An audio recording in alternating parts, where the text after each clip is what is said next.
High friends the cooking window चैनेले तुम्हारे स्वागत जानाई। आशा करছি তোমরা সবাই ভালো আছো, আমিও ভালোই আছি।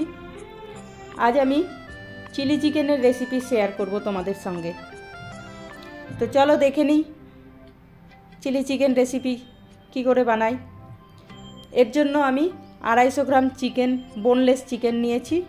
তারপর এটাকে খুব ছোট ছোট টুকরো করে কেটেছি। কেটে এর মধ্যে লবণ, হলুদ, লঙ্কা গুঁড়ো, একটু জিরে গুঁড়ো, একটু আদা রসুনের পেস্ট দিয়ে একটু মেখে নেব। এটা মাখা হয়ে গেলে একটা ডিম ফেটে নেব, ফাটিয়ে তারপর ওটাকে খুব ভালো করে ফেটে ওটাও এর মধ্যে দিয়ে দেবো। দিয়ে এটাকেও একটু অল্প একটু মাখিয়ে নেব। তারপর এর মধ্যে 2 চামচ কর্নফ্লোর দিয়ে দেবো আর সেটাকেও খুব ভালো করে মেখে রেখে দেবো 10 মিনিট। তারপর একটা কড়াইয়ে তেল বসিয়ে এটাকে একটা একটা করে দিয়ে ভালো করে তেলে ভেজে নেব। আমার এই রান্না তোমাদের কেমন লাগছে অবশ্যই জানাবে। আর যদি ভালো লেগে থাকে তো একটা লাইক করে দিও আর শেয়ার করে দিয়ে তোমাদের বন্ধুদেরও দেখার সুযোগ করে দিও। একবার আমার এগুলো ভাজা হয়ে গেছে, আরও একবার বাকি যেগুলো ছিল সেগুলোকেও দিয়ে ভেজে নেব। এটা ভাজা হবে ততক্ষণে আমি একটা বাটিতে একটা ঘোল বানিয়ে নেব। এর জন্য 2 চামচ কর্নফ্লোর দিয়ে জলে গুলে নেব।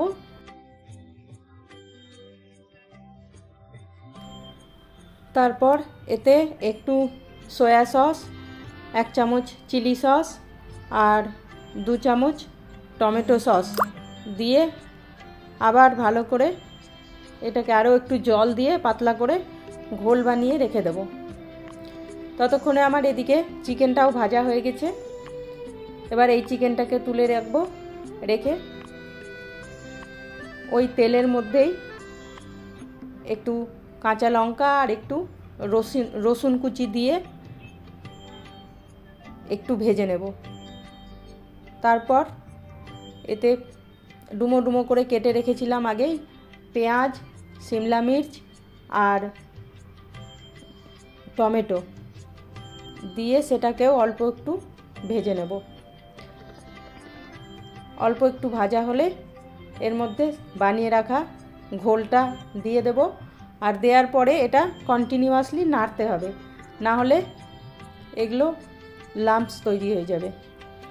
এতে মনে হচ্ছিল যেন আমার সয়া সসটা কম হয়েছে, সেই জন্য আরও একটু সয়া সস দিয়ে দিলাম, কালারটা ঠিকমতো আসছিল না বলে। এবার এতে অল্প একটু লবণ আর একটু লঙ্কা গুঁড়ো দিয়ে দেবো।